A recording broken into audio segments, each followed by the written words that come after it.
Panther Falls. Panther Falls are a series of waterfalls in Banff National Park, Alberta, Canada. It is developed on the Nigel Creek and it is water originate in Nigel Pass, between the slope of Cirrus Mountain and Nigel Peak in the Parker Ridge of the Canadian Rockies. It is a Class 3 waterfall with a drop of 66 meters and a width of 20 meters. The extraordinary Panther Falls can be found along the Columbia Icefield Parkway in Banff National Park, Alberta.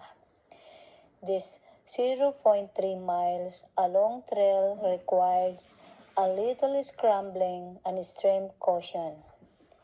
It leads to a breathtaking view of the falls from the top where Nigel Creek descends out from the Rock Canyon and drops to 218 feet, and then take you back into the alcove behind the fall.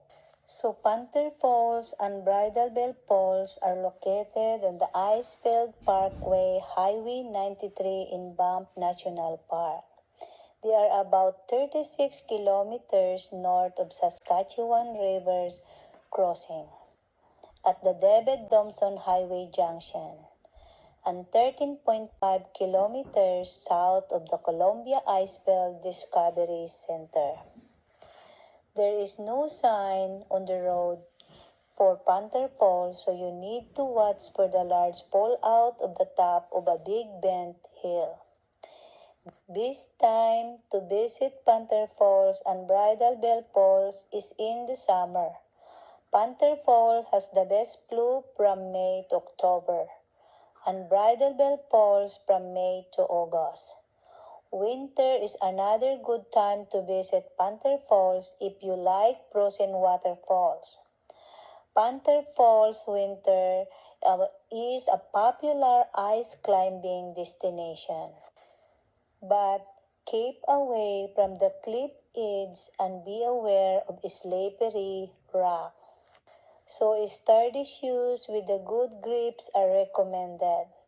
You may also want to wear a raincoat since you will get wet at the Panther Falls viewpoint.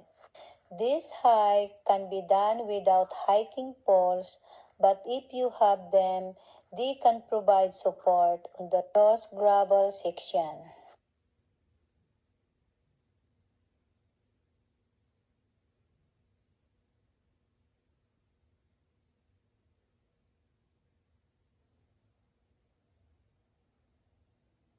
The trailhead, the large pull-out of the top of a big bent hill on the Icefield Parkway, approximately 120 kilometers north of Lake Louise.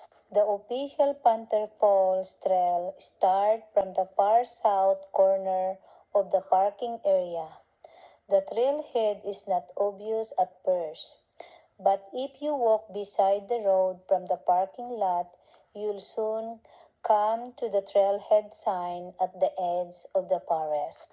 After the sign, the trailhead immediately starts zigzag down through the forest en route to the main Panther Falls viewpoint.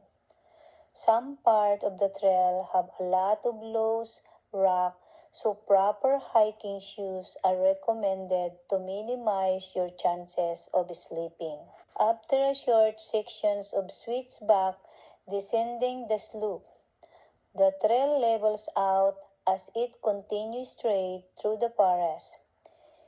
Eventually, the trail follows alongside a wall of rock then comes to the junction.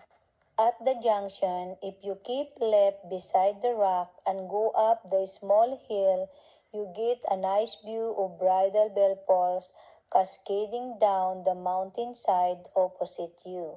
Bridal Bell Falls is really tall. Some soars less at 365 meters or 1,200 feet. But because of the density of trees around it, you cannot see the waterfalls in it entirely. The primary part of the falls that is visible is about 85 meters or 281 feet tall.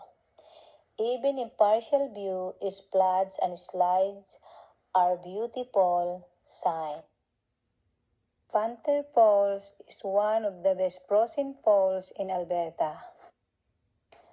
With the spectacular icicle, hanging, gigantic ice caves, towering frozen waterfalls with different ice formation hanging above them and stretching up the canyon walls.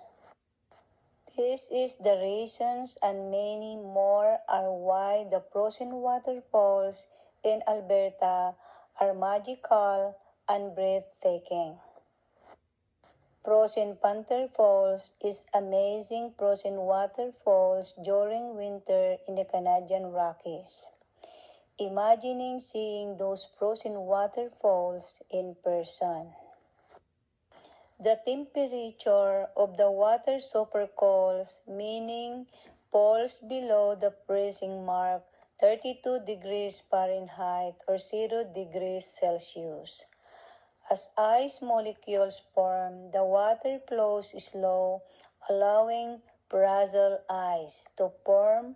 Fragile ice look like them fragile needles. The fragile ice pieces eventually start clinging to each other and other surfaces. When enough fragile ice cling together, it's formed an anchor at the top of the waterfall. Over time, the fragile ice starts to form below the top of the waterfall, getting bigger and bigger until the entire waterfall is frozen. You will also visit Weeping Wall is about 7.5 kilometers or 6 minutes drive from Panther Falls. If you way drive farther to Jasper National Park, you will also visit the beautiful Columbia Icefield Skywalk is about 19.4 kilometers or 15 minutes drive from Panther Falls. You will also visit Athabasca Falls with fascinating rock formation in Jasper National Park, Alberta, Canada.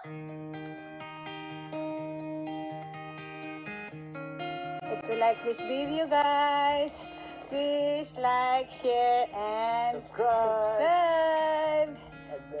Thanks for watching, guys.